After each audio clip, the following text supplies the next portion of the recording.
what you're going to learn tonight is how to look after your heart. The proverb says, keep the heart with all diligence, because out of it are the issues of life. How can we keep the heart with all diligence?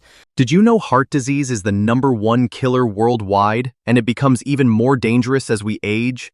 According to the World Health Organization, cardiovascular diseases claim an estimated 17.9 million lives each year. That's not just a statistic, that's real people, real families. But it doesn't have to be your story. Dr. Barbara O'Neill, a trusted voice in natural healing, teaches that the body has an incredible ability to repair and protect itself, especially the heart when given the right tools. And the best part is these tools are simple, natural, and available to you today. I'm going to be looking at a couple of things tonight. I'm going to show you how to keep the heart with all diligence, but I'm going to also show you about the issues of life. What do you think the issues of life is? The issues of life is the blood that's, of course, being pumped by the heart. And when our heart stops, we stop. So, if you're ready to reclaim your energy, protect your heart, and feel strong again, here's a step-by-step heart health routine every senior should know. Step 1. Start your day with water and Celtic salt. Let's begin at the most basic yet powerful place: hydration. Your heart is a muscle, and just like any muscle, it struggles when it's dehydrated. When you don't drink enough water, your blood gets thicker, your blood pressure rises, and your heart works harder just to keep up. So, start your morning with a tall glass of pure water. Then keep sipping gently throughout the day, not all at once, but add a pinch of Celtic salt before each glass. Why Celtic salt? Unlike regular table salt, it's rich in over 80 trace minerals like magnesium, which supports healthy blood pressure, keeps your heart rhythm steady, and helps your body absorb water at the cellular level. Step 2. Gentle interval exercise for a stronger heart. Once you're hydrated, it's time to move. And no, you don't need to hit the gym or run marathons. You just need to get your heart pumping in a smart way. Dr. Barbara recommends interval training, short bursts of movement followed by rest. It's safe, effective, and ideal for seniors. How long you do high intensity depends basically on your fitness level. And most of the research that is done with interval training is usually 20 or 30 seconds high intensity. That's running as hard and as fast as you can, or cycling as hard and as fast as you can, or doing push-ups as hard and as fast as you can, or swimming as hard and as fast as you can. It's not very long. Only let's put in a 20-second. We'll be kind to you. 20 seconds high intensity. That's about a 60-second recovery, usually done for a cycle of 6. Now, at our health retreat, a lot of people that come to us are not very fit. And I thought most of them cannot do a 20 or even 30 seconds high intensity. And then I heard of a talkback radio show that talked about this, and they were doing 7 seconds high intensity, 14 seconds recovery for a cycle of 7. I'm immediately interested because I'm a Bible student, and if you look at numerology all through the Bible, the factor of 7 comes up many times. And you look at the human body, 7 holes in our hands, 1, 2, 3, 4, 5, 6, 7, 28 cycle in a woman's cycle, 7 days in a week. The factor of 7 is woven all through. So I love the 7 number. I also knew that anyone can do a 7 seconds high intensity. Now remember, this is going really hard and fast. In his book Pace, Dr. Al Sears, he talked about a lady who was 58. She's very unfit. She did 7 seconds high intensity and she needed 15 minutes to recover. I tell you that because if you're that, it's all right, because if you keep doing it every day, you will find that your recovery time will get less and less and less. But why does this work so well? Because it boosts your oxygen delivery, strengthens your heart muscle, and improves insulin sensitivity. According to a review in the Journal of Sports Medicine, even older adults saw noticeable improvements in their cardiovascular health from interval training, and all it takes is 15 minutes a day. It's not about doing more, it's about doing it right. Step 3. Eat to fuel and protect your heart. You can't build a strong heart without the right fuel. So what should your plate look like? Dr. Barbara recommends focusing on 3 key groups. 1. Fiber-rich foods, like fresh fruits, vegetables, beans, and whole grains. These help lower bad cholesterol, keep blood sugar stable, and support digestion. 2. Clean proteins, from legumes, seeds, nuts, and clean plant-based sources. These repair tissue, including your heart muscle. 3. Healthy fats, like olive oil, flax seeds, walnuts, and avocados. These fats help reduce inflammation and protect your arteries.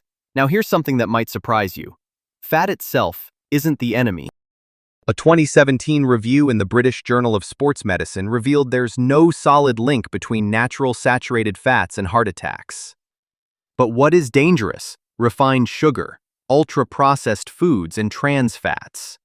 So skip the packaged snacks and sweetened drinks. Go for whole, real foods. Your heart and your energy levels will thank you. Step 4.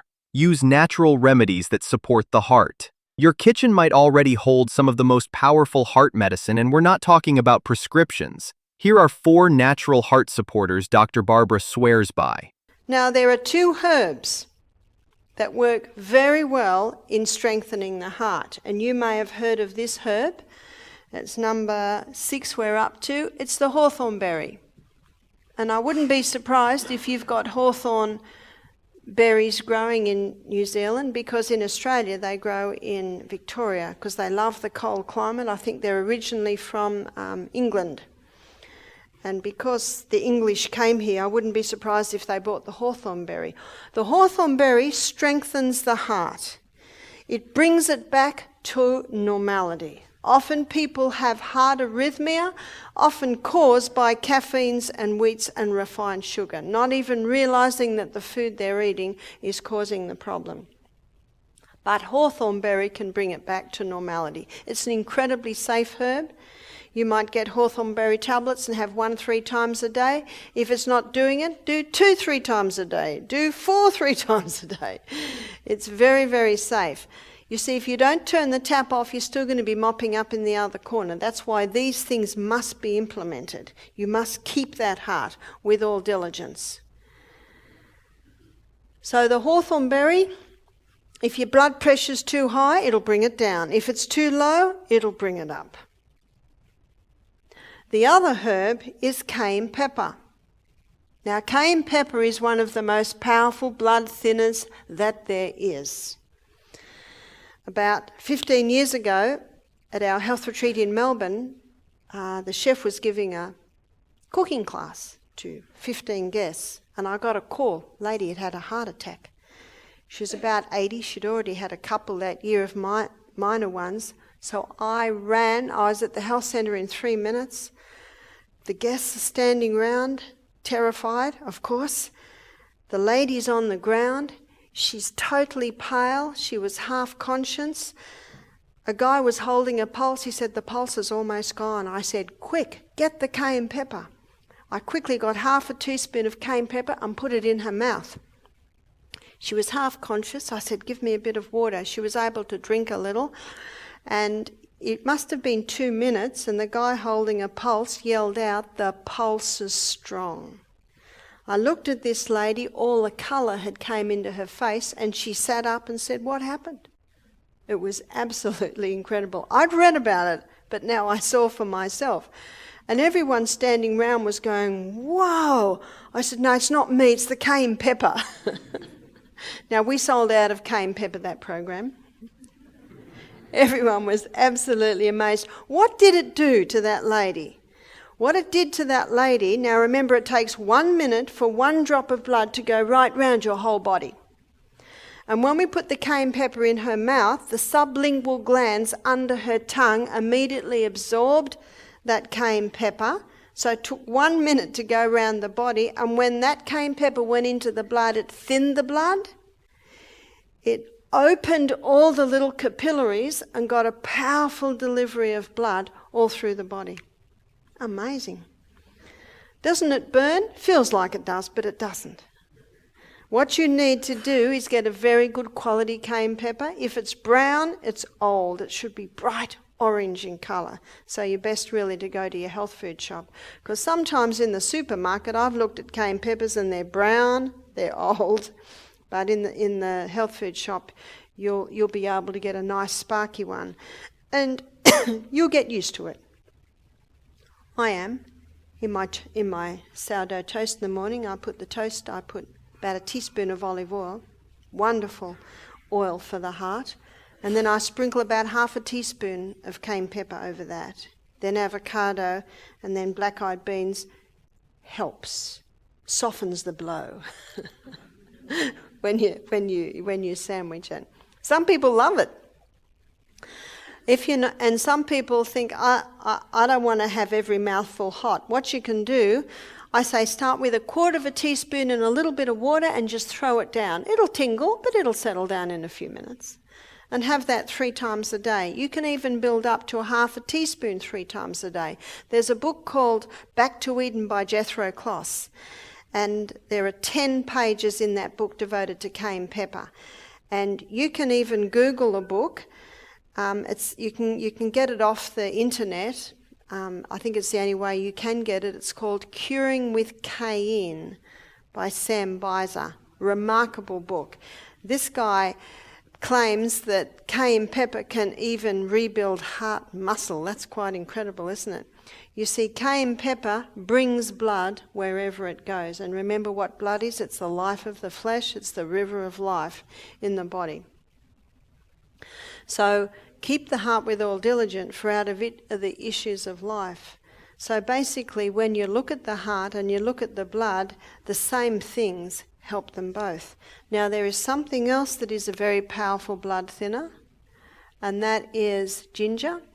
And you can have ginger as a tea. One of my favourite teas is to finely grate ginger and pour boiling water on it. That makes a delicious tea. Very sparky. If it's too sparky for you, just water it down a bit.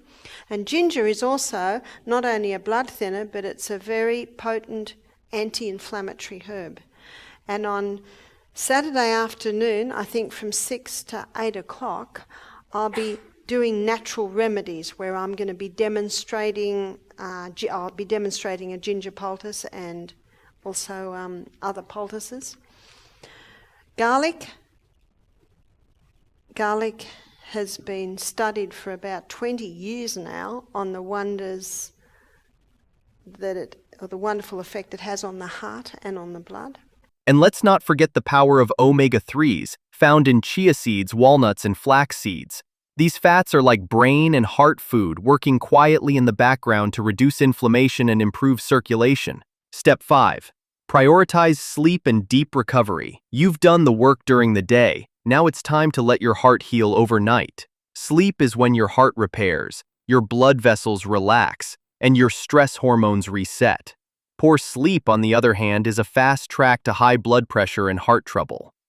Dr. Barbara emphasizes the power hours from 9 p.m. to 2 a.m. as the most critical time for heart healing. So make your bedroom a recovery zone. Keep it cool, dark, and quiet. Power down electronics an hour before bed. Go to bed and wake up at the same time daily. Protecting your heart isn't just about movement and meals. It's about giving your body the rest it craves to rebuild. And there you have it. Now, if you found this video helpful, hit subscribe and share it with someone you love. Let us know in the comments, which heart health habit are you going to start today?